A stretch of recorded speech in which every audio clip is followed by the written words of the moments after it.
Hello, and welcome to this lesson entitled Marxism and Literary Criticism. I am your teacher, Dr. Asma Belazus. So, criticism of capitalism is the first thing we need to look at when considering Marxism. Karl Marx and Friedrich Engels worked out an explanation of capitalism and modes of production in relation with an individual's freedom. Their attempt to answer the question, "Are we free?" gave birth to several theories, such as the theory of conflict and the theory of historical materialism.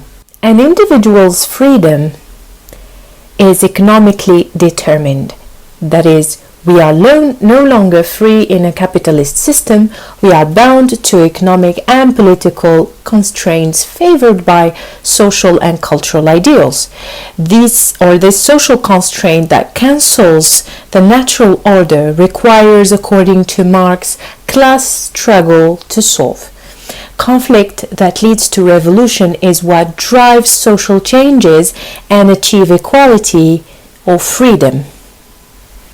Capitalism is an economic system in which few private businesses own the means of production, the capital and the resources, and impose cheap labor on the masses. This divides society into two main classes, capitalists and labor, or working class. It developed out of feudalism and mercantilism and expanded with the age of industrialization. It basically relies on the relations between modes of production and distribution. That is, capitalists or owners of wealth and resources provide the capital and factories for laborers or working poor people, who in their turn produce the surplus or benefit in exchange for cheap wages. This huge gap between the two, owners and workers, created an economic two-class system that we have already mentioned as capitalist and labor.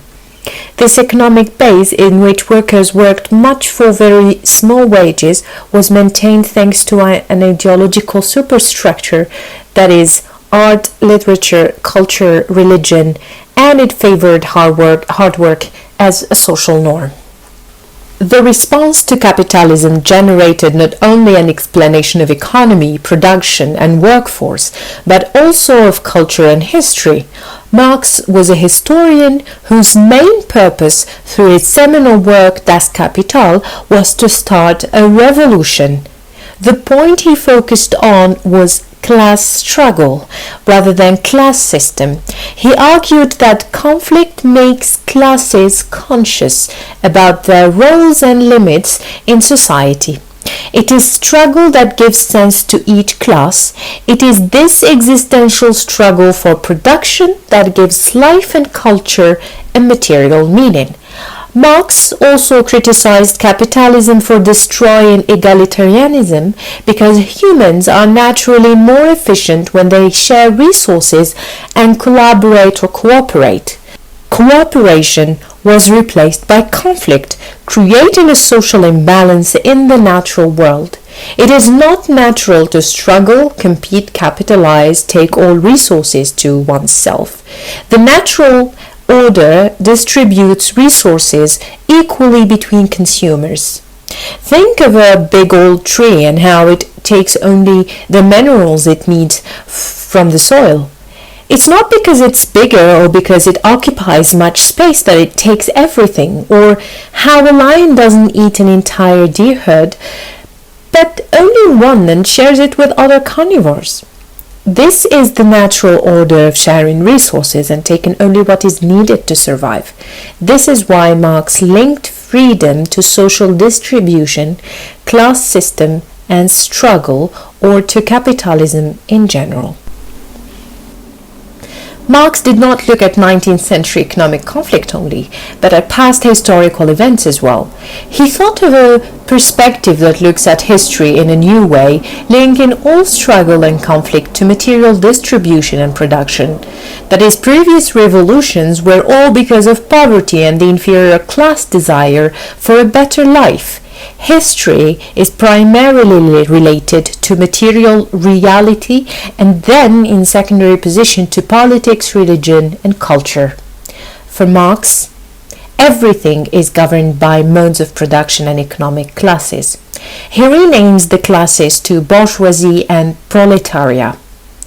Marxist model of history follows a pattern that economic modes and relations of production develop together, leading to conflict, then to revolution by the oppressed classes, proletariat.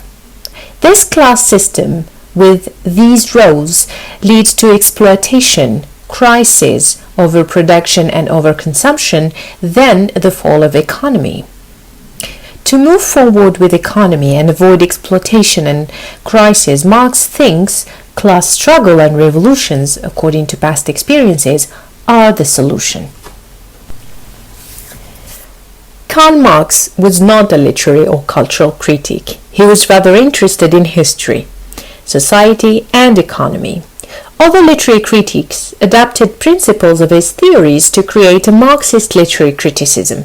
George Lucas, Raymond Williams, Frederick Jameson, and Pierre Machery, to name only a few, looked at how Marx focused on reconstructing past events to truthfully represent society.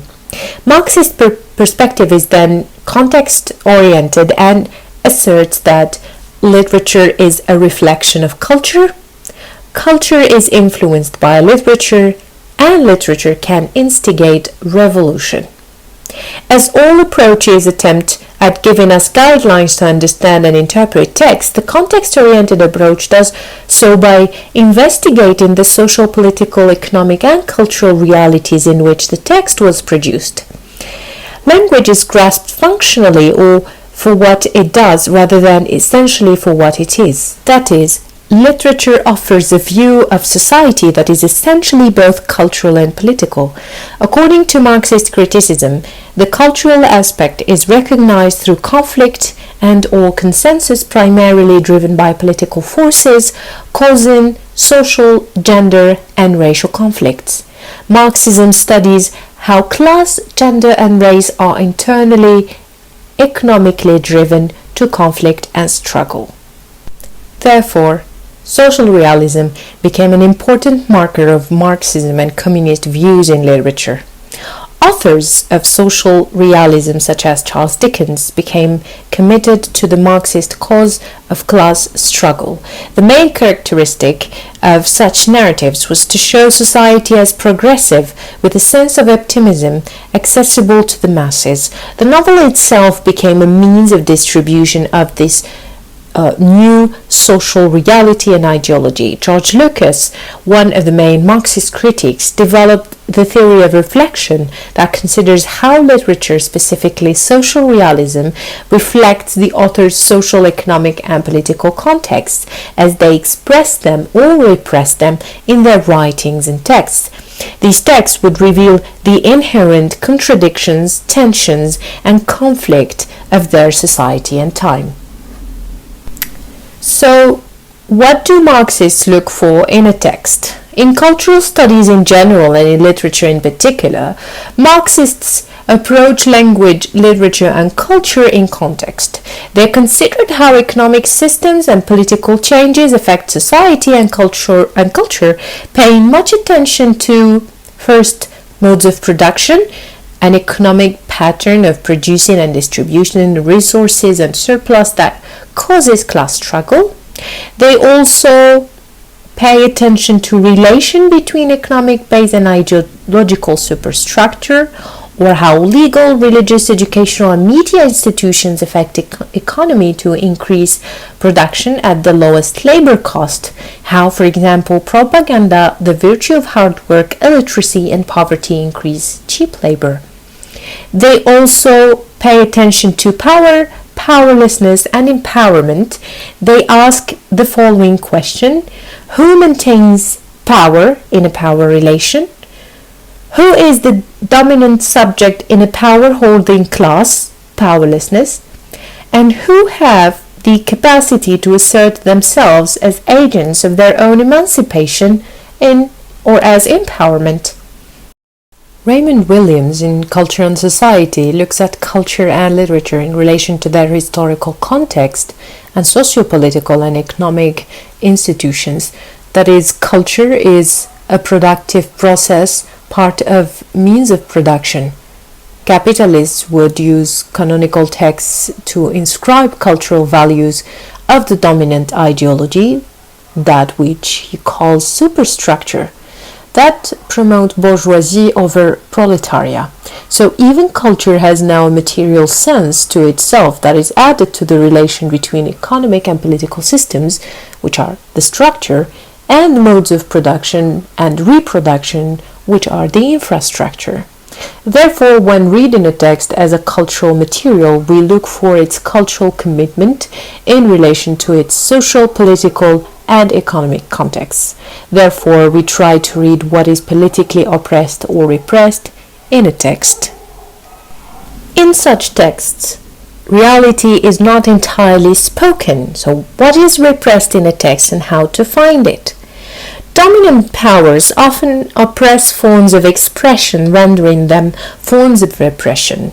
We have already seen that repression is a psychological term indicating that which is not explicitly said but is hidden in the unconscious layer of a narrative. In Marxist theory, we try to expose the political unconscious of a text. Frederick Jameson, in The Political Unconscious Narrative as Socially Symbolic Act, discusses that the unspoken political truth does not appear in the surface layer of a narrative, but is suppressed in a subtext. So we look for other levels of meaning through interpreting allegories, often very politically charged, imageries, and silences or gaps. What is not said, what is unspoken or is repressed, exposes the ideological contradictions causing class struggle, racial conflicts, and gender inequalities. Once again, we go back to looking for the unconscious of a text, that which is present but unspoken. In Marxist criticism, every text is studied for what it talks about in terms of expression or presences, as much as for what it does not talk about, or in terms of repression and suppression or absences. So we must search for the gaps and silences of a text by studying the events that have been marginalized, briefly mentioned, or ignored. These events are often necessary for the overall understanding of the social, economic, and political realities of the text. That is, we must study the context to find that or what events were left out. So a text in Marxist criticism is also given a psychological dimension that considers the unconscious and repressed in a text. The Yellow Wallpaper by Charlotte Perkins Gilman is a reflection of the social, political, and economic conditions of its time. It shows the powerlessness of a woman in a power conflict between genders. The text expresses and the subtext represses the society's infrastructure, structure, and superstructure. The protagonist is socially oppressed because of society's patriarchal norms. She attempts to free herself from these constraints but fails. It takes a group and a consensus to make a revolution that would change such social norms. But unfortunately, the protagonist led her revolution all by herself and in her mind. Thank you for watching.